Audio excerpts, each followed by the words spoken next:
My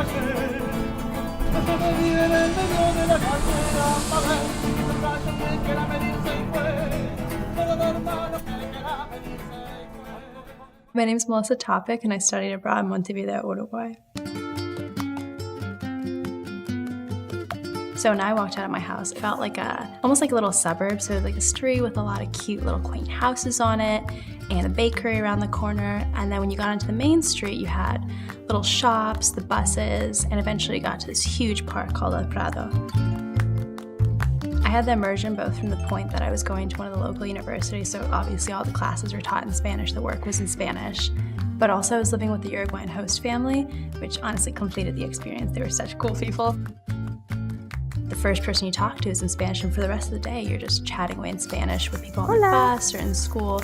So the full immersion really taught me both like new vocabulary, but also ways of interacting with various people in Spanish. I think the most growth in my language came from being like lost on a street corner with my phone not working, having to just pin down strangers to ask them questions. The Middlebury program was helpful because you were able to choose in doing 3 classes and an internship or 4 classes. And if you chose to do an internship, the Middlebury program helped pair you with one that fitted your needs and interests. So I actually did an internship while I was there.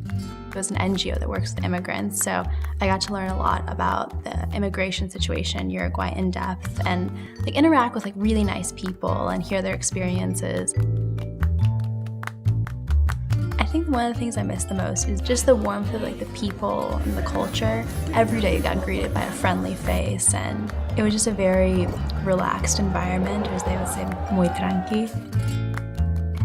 Just studying abroad in any other nation or culture really helps both with cultural understanding and like your own personal development, because you see that there's other ways people live and that, like, your way is not necessarily the only way or the best way. And I think it helps individuals develop an open mind and greater acceptance for one another when you see that there's more ways of being and doing than what we just have here.